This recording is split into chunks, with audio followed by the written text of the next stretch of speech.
ISPR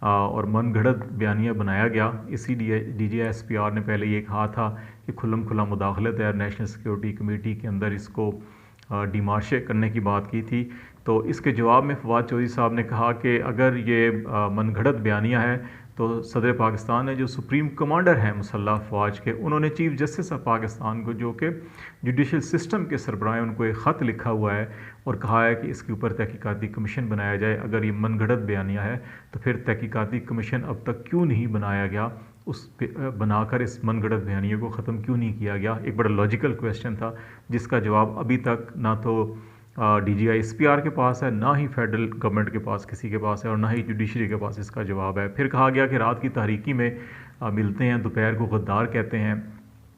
Asad Umar صاحب نے اور فواد چودھری اور شاہ محمود قریشی نے تینوں نے اس کے اوپر بات کی اور کہا کہ ہم تو رات کی تاریکی میں کوئی بھی ملتا ہے، ہمارا صرف ایک ہی مطالبہ ہے کہ ملک میں صاف اور شفاف الیکشن کروائے جائیں.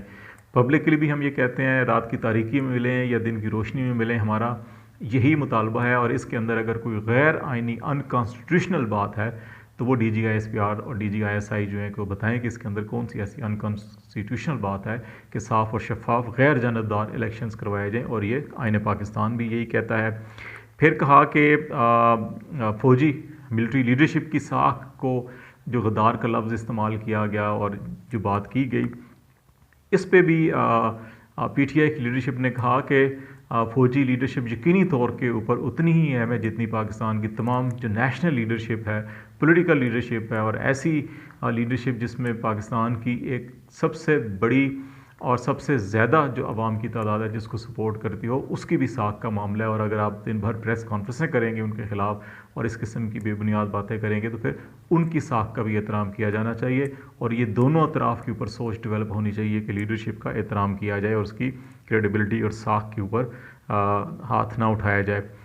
پھر یہ ایک ڈی جی آئی ایس آئی نے کہا کہ ان کو انٹرویو میں یہ پوچھا گیا سب سے بڑا مسئلہ کیا ہے، تو انہوں نے کہا معاشی، لیکن انٹرویو لینے والے صاحب نے، عمران خان نے انٹرویو کیا تھا ان کا جب وہ ڈی جی آئی ایس آئی لگ رہے تھے اور نام نہیں لیا، تو انہوں نے کہا جی ان کا کہا کہ نہیں میرے خیال میں اپوزیشن ہے. اسد عمر صاحب نے اس کو اسپیسیفکلی کہا کہ میری عمران خان صاحب سے بات ہوئی اور انہوں نے کہا کہ یہ بات ضرور کرنا پریس کانفرنس میں. انہوں نے کہا کہ بالکل عمران خان یہ سمجھتے ہیں کہ اس وقت پاکستان کے اندر معیشت کا دار و مدار بھی سارا کا سارا کرپشن کے اوپر ہے، اور جو ہماری اپوزیشن ہے وہ اس کے بیشتر جو قائدین ہیں وہ کرپٹ ہیں اور وہ کرپشن کے چارجز کے اندر انوالو ہیں. تو جب تک وہ احتساب، اکاؤنٹیبلٹی اور انصاف کا نظام ٹھیک نہیں ہوگا تو یہ اپوزیشن بھی ٹھیک نہیں ہوگی. تو اس تناظر میں انہوں نے بات کی تھی. اور پھر یہ کہا گیا کہ نفرت انگیز سیاست کی جو بات کی گئی ملٹری لیڈرشپ کی جانب سے کہ اس وقت سیاسی بیانی اور نفرت پیدا کی جا رہی ہے، تو انہوں نے کہا کہ بالکل یہ نفرت جو ہے کہ 71 سے پہلے بھی جو نفرت پیدا کی گئی تھی کہ ملک کی جو سب سے بڑی سیاسی جماعت تھی اس کو سیاسی حق سے محروم کیا گیا، سب سے زیادہ نشستیں رکھنے والے تھے وہ، لیکن ان کو حکومت سازی کے حق سے محروم کیا گیا. اور آج بھی جو سب سے بڑی جماعت ہے، جو سب سے زیادہ اس کی نشستیں تھی نیشنل اسمبلی میں، اس کے ساتھ بھی اگر یہ سلوک کیا جا رہا ہے اور عوام کی اکثریت کی آواز کو نہیں سنا جا رہا تو اس سے نفرت تو پیدا ہوتی ہے. تو اس کی طرف بھی توجہ دینی چاہیے اور اکثریت کہاں پہ کھڑی ہے اس پہ غور کیا جائے تو زیادہ بہتر ہوگا. پھر ارشد شریف کے حوالے سے بڑا سٹرینج سٹیٹمنٹ تھا کہ آئی ایس آئی کے چیف اگر یہ کہہ رہے ہیں کہ ارشد شریف کو پاکستان کے اندر کوئی خطرہ نہیں تھا تو ان کے خلاف 16 ایف آئی آر درج کی گئیں پاکستان میں، بڑے سنگین الزامات لگائے گئے، جھوٹی ایف آئی آرز تھیں.